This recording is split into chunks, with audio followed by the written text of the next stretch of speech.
চাইলে আপনি বলবেন আমাদের পারিবারিক সমস্যা, আপনার জন্য মাথা দেখবেন সে আর আপনার দুর্বলতার সুযোগ নিতে পারবে।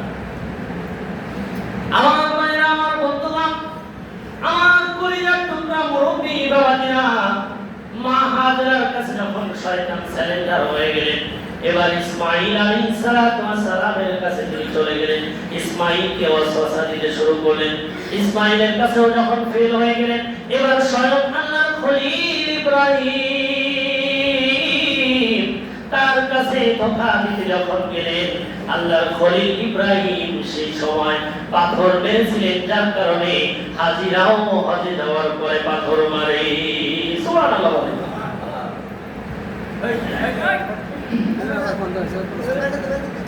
আল্লাহর খলিল ইব্রাহিম আলাইহিস সালাতু ওয়াস সালাম যাও ওই পিছনে তোমার টাকা দেবো, যাও যাও পিছনে যাও। আচ্ছা দেবো, যাও পিছনে যাও।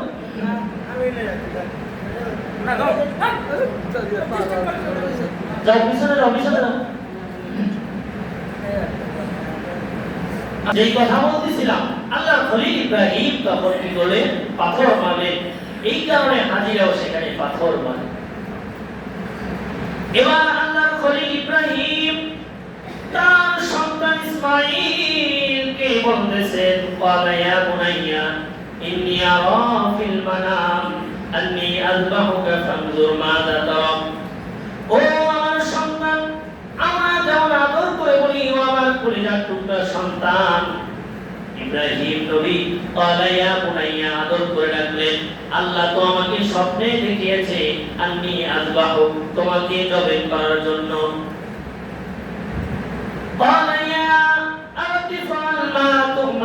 তোমার সিদ্ধান্ত কি, তোমার মতামত কি, আমাকে জানাও। আল্লাহর খলিল ইব্রাহিম আলাইহিস সালাতু ওয়াস সালাম তার সন্তানের কাছে অভিমত দেওয়ার জন্য এই প্রশ্ন করেছেন, দেখি আমার সন্তানের অভিমত কি। আল্লাহর খলিল ইব্রাহিম যেমন, সন্তানও তো তেমন।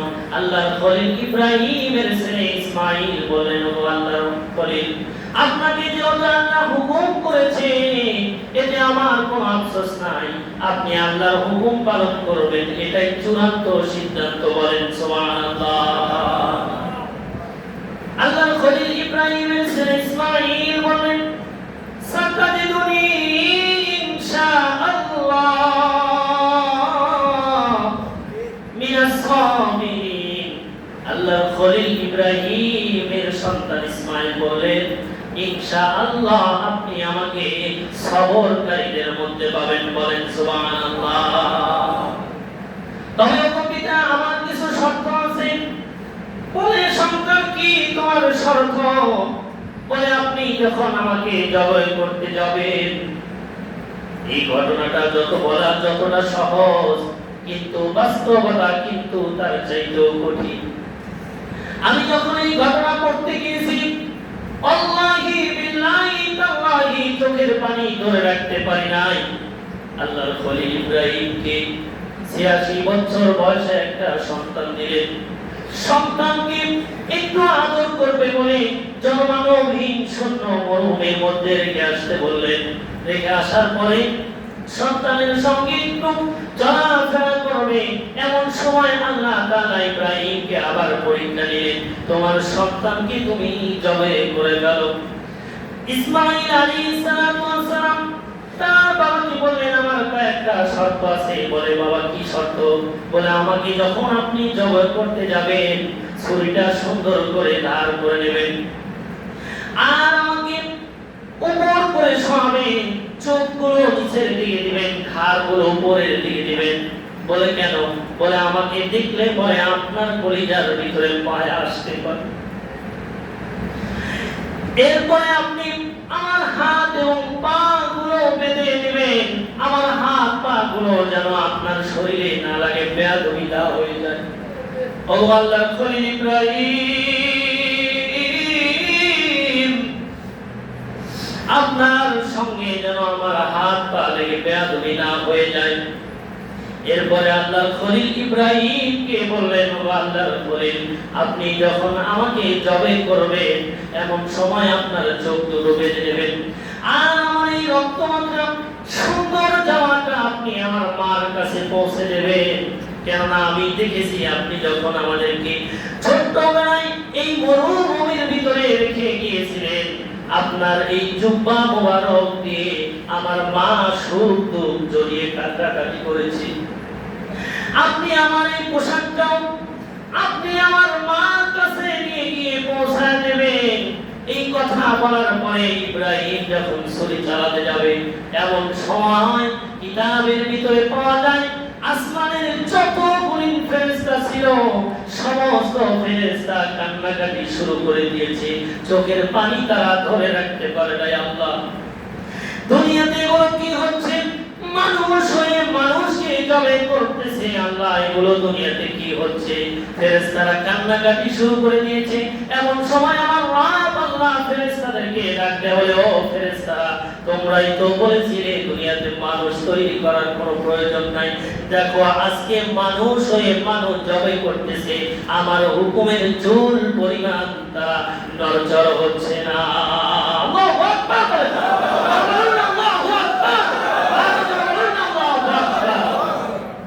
আল্লাহর হুকুম পালন করতে গিয়ে চুল পরিমাণ কিছু বা হয় নাই। আল্লাহর খলিল ইব্রাহিম আলাইহিস সালাতু ওয়াস সালাম, আল্লাহ ইব্রাহিম আলাইহিস সালাতু ওয়াস সালামকে পরীক্ষা করার জন্য করেছেন এই সিস্টেমটা। আল্লাহ তাআলা ফেরেশতা জিবরাইলকে ডাকতে বলে, ও ফেরেশতা, তাড়াতাড়ি যাও, তাড়াতাড়ি চলে যাও।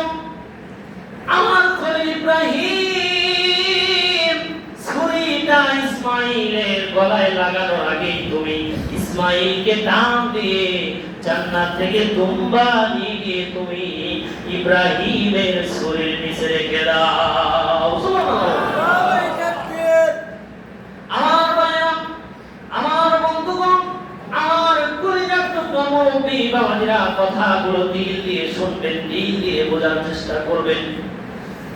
আল্লাহর ফেরেশতা জিবরাইল নবীকে বলেন, এমন সময় আমার দুনিয়াতে আসতে বড় কষ্ট হয়েছিল, আমি সিদরাতুল মুনতাহায় ছিলাম। এমন সময় তারা মনে করে আমি যখন এসে ইসমাইলকে সরে নিয়ে দুম্বা তার ছুরির নিচে রেখে দিয়েছিলাম, এমন সময় আসমানের ফেরেশতা এবং জিবরাইলরা বলেছিলেন, আল্লাহু আকবার, আল্লাহু আকবার, লা ইলাহা ইল্লাল্লাহু আল্লাহু আকবার। ইব্রাহিম নবী যখন চোখ খুলে ফেললেন, তার ধারণা ইসমাইল জবাই হয়ে গেছে, আমি আল্লাহর হুকুম সুন্দরভাবে পুরো করতে পেরেছি। কিন্তু তিনি দেখলেন ইসমাইল পাশেই দাঁড়িয়ে আছেন আর জান্নাতি দুম্বা জবাই হয়ে গিয়েছে। তিনি সেই সময় বলেছিলেন, আল্লাহু আকবার, আল্লাহু আকবার, ওয়া লিল্লাহিল হামদ।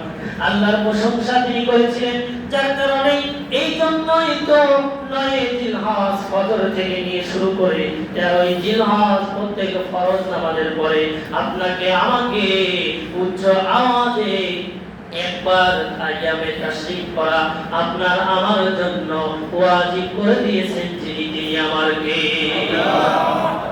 তাকবীরটা কি? আল্লাহু আকবার, আল্লাহু আকবার, লা ইলাহা ইল্লাল্লাহু আল্লাহু আকবার, আল্লাহু আকবার, ওয়া লিল্লাহিল হামদ।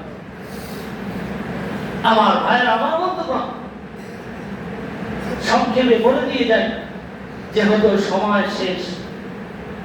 আজকে জিলকদ মাসের 28 তারিখ, চাঁদ ওঠার আগেই জিলহজ মাসে, আমাদের জিলকদ মাসে কিছু কাজ আছে, জিলহজ মাসেও কিছু কাজ আছে, যেটা সম্পর্কে জিলহজ মাসের 10 দিনের ব্যাপারে আল্লাহ তাআলা কোরআনে বলেছে, ওয়াল ফাজরি ওয়া লায়ালিন আশ। আল্লাহ তাআলা 10 রাত্রি কসম খেয়েছে, বলেন না সুবহানাল্লাহ। জিলহজ মাসের 10 দিনের এত গুরুত্বপূর্ণ ফজিলত, যেটা আল্লাহ তাআলা কোরআনে শপথ খেয়েছেন এবং নবীজি সাহাবায়ে কেরামদেরকে নিয়ে কি বলছেন, আসুন আমরা শুনি।